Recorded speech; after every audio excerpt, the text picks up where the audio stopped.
అందరికీ నమస్తే అండి. My heartful thanks to everyone. మన ఛానల్‌లో ఇప్పటివరకు అనేక రకాల వీడియోస్ వచ్చాయి.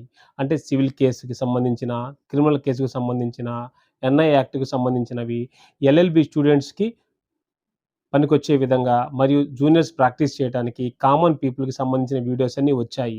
అయితే వీడియోస్ అన్నీ కూడా 6 మినిట్స్ లోపే ఉండడం జరిగింది. ఎందుకంటే 2 మినిట్సే చూస్తున్నారు కాబట్టి that is okay. But legal knowledge పెంచుకోవటం వలన అంటే రాబోయేది summer March, April, May 3 months అంటే నియర్లీ 100 డేస్ ఉంది. ఈ 100 డేస్‌లో నేను ఎంత బిజీలో ఉన్నప్పటికి కూడా ఏంటంటే, కామన్‌గా ఈ 100 డేస్‌లో మంచి మంచి వీడియోస్ జూనియర్స్ ఎలా ప్రాక్టీస్ చేయాలి, ఏ కేస్ ఎలా ఉంటుంది అనేటటువంటి విషయాలు లాంగ్ వీడియోస్ మినిమమ్ ఒక 30 మినిట్స్ చేద్దామని అనుకుంటున్నాను. అండ్ వన్ మోర్ థింగ్ ఏంటంటే, డిఫరెంట్ కంటెంట్స్ ద్వారా నేను లీగల్ నాలెడ్జ్‌ని షేర్ చేయాలనుకుంటున్నాను. That will be helpful for everybody. The persons who are practicing in the field of law and also for the students. కొంతమంది అడుగుతున్నారు నన్ను, సార్ డైరెక్ట్‌గా హైకోర్ట్‌లో ప్రాక్టీస్ చేయవచ్చా అని. If you have communication skills and abilities you can do. But my suggestion is lower court నుంచి చేయడం వల్ల బెనిఫిట్ ఉంటుంది. ఎందుకంటే అనేక రకాల స్టేజెస్, స్టెప్స్ ఉంటాయి కాబట్టి.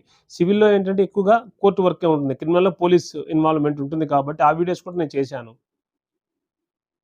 కాబట్టి మీరు తప్పనిసరిగా నా అభిప్రాయం ప్రకారం because I started like that only. Lower కోర్ట్‌లో ఏంటంటే అన్నీ చూడొచ్చనమాట.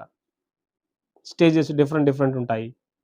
ఇక మెయిన్ ఇంపార్టెంట్ టాపిక్ ఏంటి? విషయం ఏమంటే, రాబోయే రోజుల్లో లాంగ్ వీడియోస్ చేసి అంటే హైకోర్ట్‌లో ఎలా ఫైల్ చేస్తారు కేసులు, సివిల్ గాని, క్రిమినల్ కానీ, కోర్ట్స్‌లో ఎలా ఉంటాయి అనే విషయాలు తెలియచేస్తాను. ఎక్కువగా హైకోర్ట్‌లో రిట్స్, పిల్స్ ఉంటాయి. లోయర్ కోర్ట్స్‌లో డిఫరెంట్ డిఫరెంట్స్ ఉంటాయి. అంతేకాకుండా లాలో అనేక రకాల సబ్జెక్ట్స్ ఉన్నాయి. Civil law, family law, labour law, administrative law, banking law.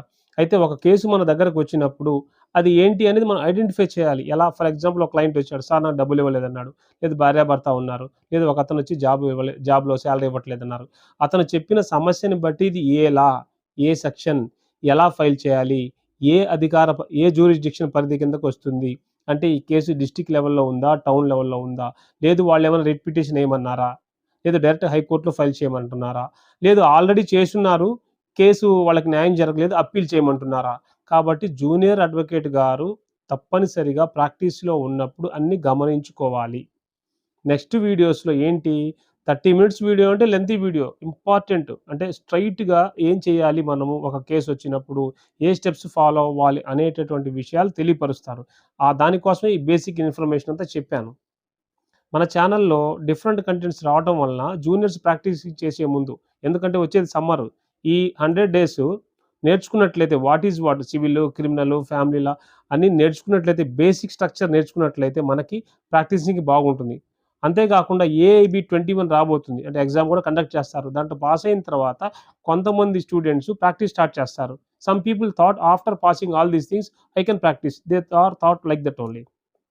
For example కొంతమంది ఏబీ పాస్ అయిన తర్వాత కొన్ని డౌట్స్ అడుగుతుంటారు ప్రాక్టికల్ లైఫ్‌లో. సార్ బార్ అంటే ఏంటి? బెంచ్ అంటే ఏంటి? సివిల్ కేస్ అంటే ఎలా ఉంటుంది? క్రిమినల్ ఎలా ఉంటుంది? అప్పీల్ ఏంటి? రిట్ పిటిషన్ ఏంటి? పిల్ ఏంటి?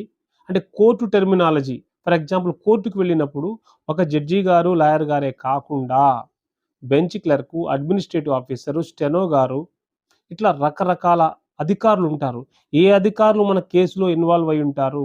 ఏ అధికారుల వలన మనకి బెనిఫిట్స్ దట్ మీన్స్ మ్యూచువల్‌గా కలిసి చేసుకోవాల్సిన సందర్భాలుంటాయి. ఫర్ ఎగ్జాంపుల్ మీరు ఒక ప్రాపర్టీ డిస్ప్యూట్ వచ్చిందండి. కోర్ట్‌కి వెళ్లారు. ప్రాపర్టీ అంటే ప్రాపర్టీ కేసు. ఆ ప్రాపర్టీ ఏంటి? ఏం చేయాలి? స్టే తీసుకోవాలా? ఇంజంక్షన్ ఆర్డర్ తీసుకోవాలా? పార్టిషన్ చేయాలా? ఇట్లా డిఫరెంట్ కేటగరీస్ ఉంటాయి. అలా కాకుండా ఒక ఫ్యామిలీ డిస్ప్యూట్ వచ్చింది. డైవోర్స్ అడుగుతున్నారా? మెయింటెనెన్స్ అడుగుతున్నారా? చిన్న పిల్లల్ని ఎవరు చూసుకోవాలి అడుగుతున్నారా? ఒక ఫ్యాక్టరీ కేసొచ్చింది. ఫ్యాక్టరీలా? కంపెనీలా? కంపెనీ వాళ్ళు ఏమడుగుతున్నారు? అనేటటువంటిది కూడా మనం గమనించాలి. ఇలా లా సబ్జెక్ట్స్ అన్నీ కూడా చాలా ఉంటాయి. ఒక్కొక్క యూనివర్సిటీలో ఒక్కో రకంగా ఉంటుంది. ఎవరున్నప్పటికి కూడా బేసిక్ వాట్ ఈస్ వాట్ అంటే మెయిన్‌గా 4 సబ్జెక్టులు బాగా ఫోకస్ చేయాలి. CPC, CrPC, IPC, evidence act. ఇప్పుడవి బీఎన్ఎస్ ప్రకారం మారిపోయినాయి. ఇప్పుడు సీపీసీ వచ్చేసి కామన్‌గా యథావిధిగా ఉంది. సీఆర్‌పీసీ బీఎన్ఎస్ఎస్, బీఎస్ఏ, బీఎన్ఎస్ ఇలా మార్పు చెంది ఉన్నాయి. దాని ప్రకారం మనం డ్రాఫ్ట్ చేసుకొని ఒక క్లయింట్ వచ్చాడు, చెప్పాడు మనకి సమస్య. ఓకే. ఇది ఫర్ ఎగ్జాంపుల్ మీరు ఇలా కూర్చొనుంటారు. కేస్ చెప్పారు. నోట్ చేసుకుంటారు. లైక్ డాక్టర్ అనుకోండి. డాక్టర్‌లాగా ఓకే. కేస్ పేరేంటి? ఓకే. ఇది ప్రాపర్టీ కేసు. సెక్షన్ ఏంటి?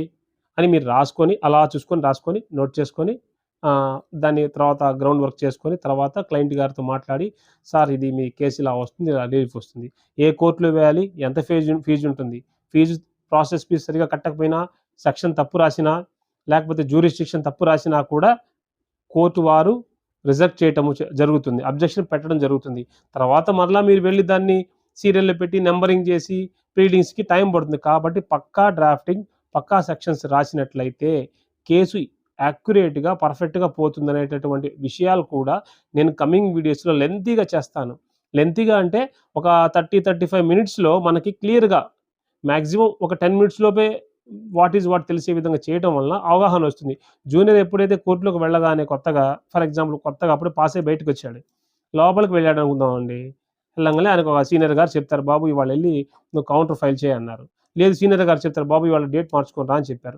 లేదు సీనియర్ లాయర్ గారు ఇంకో మాట కూడా చెప్తారు ఒక్కొక్కసారి, "బాబు ఇవాళ నేను రావడం లేదులే కానీ నువ్వు హైకోర్ట్‌కెళ్ళేసి ఈ డాక్యుమెంట్ ఇచ్చిరా" అంటారు. అనంగానే హైకోర్ట్ అనంగానే కంగారు పడతారు. అక్కడ ఎవరుంటారు? ఏం చేయాలి? ఎవరిని కలవాలి? హైకోర్ట్‌లో different judges, different benches, different rooms, buildings ఉంటాయి. అందుకని నేను ఈ వీడియోలలో ఈ ఛానల్ ద్వారా, మన ఛానల్ ద్వారా హైకోర్టు, డిస్ట్రిక్ట్ కోర్టు ఎవరెవరు అధికారులు ఉంటారో వాళ్ళ డ్యూటీస్ అని complete structure, full fledged information ఇస్తున్నాను. Because of awareness. Because awareness ఉంటే నాలెడ్జ్ అనేది మనం షేర్ చేసుకోవాలి. షేర్ చేసుకునే కొంది మనకి కూడా బాగా వస్తుంది. ఫర్ ఎగ్జాంపుల్ ఇప్పుడు నేనున్నానండి. చాలామంది కామెంట్ అడుగుతున్నారు. సార్ ఇదేంది, అదేందని. అప్పుడు నాకు తెలీదు ఒక్కొక్కసారి అర్థం కాదు నాకు కూడా. నేను బుక్స్ రిఫర్ చేస్తా. చేసి నేర్చుకుంటా. ఓహో! ఆయన అడిగారు కాబట్టి తప్పనిసరిగా రిప్లై ఇవ్వాలి. తప్పనిసరిగా రిప్లై ఇచ్చి వారికి నేను చెప్తుంటాననమాట కొన్ని కామెంట్స్‌లో. అందుకని ఏంటంటే నాలెడ్జ్ షేర్ చేసుకోవటం వలన మనకేంటంటే నాలెడ్జ్ మనకు చెప్పడం వలన కూడా బాగొస్తుంది. Basically previous I was lecturer in Bengaluru. That is okay. నేను లెక్చరర్‌గా వర్క్ చేశాను, అది వేరే విషయం. కానీ నాలెడ్జ్ అనేది ఒక ఫ్యాకల్టీ ఫీల్డ్‌లో ఉన్నవాడిని కాబట్టి షేర్ చేయాలనేటటువంటి నా ఇంటెన్షన్ తోటి డిఫరెంట్ కంటెంట్స్ అన్ని నేను చేయడం జరిగింది ఈ ఛానెల్‌లో. Maybe you have seen so many legal channels and legal updated news. That is okay, fine, everything. Everybody is uploading different contents. They are telling very nicely, very accurately. That is fine. All are learning.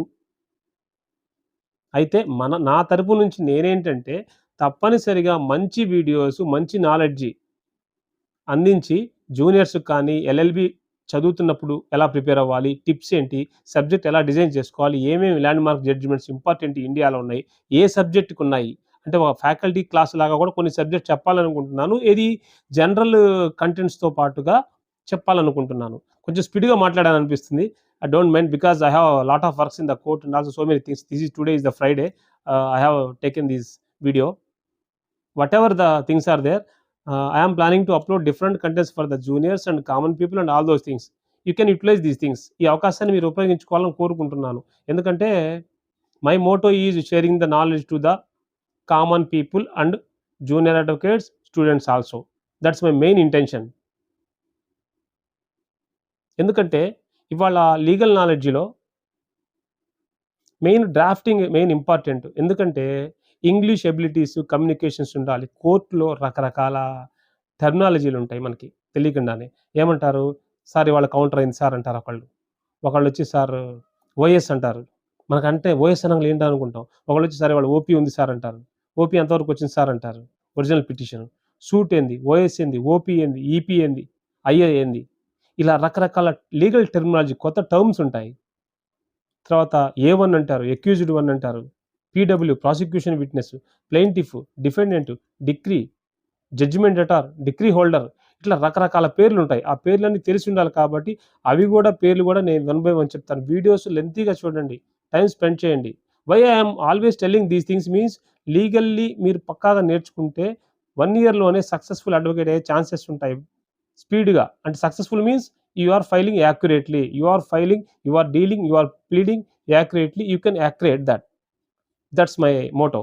So thank you for watching once again, because you have seen this video very patient. Thank you for watching. See you with different contents and latest videos in the summer vacation. Thank you.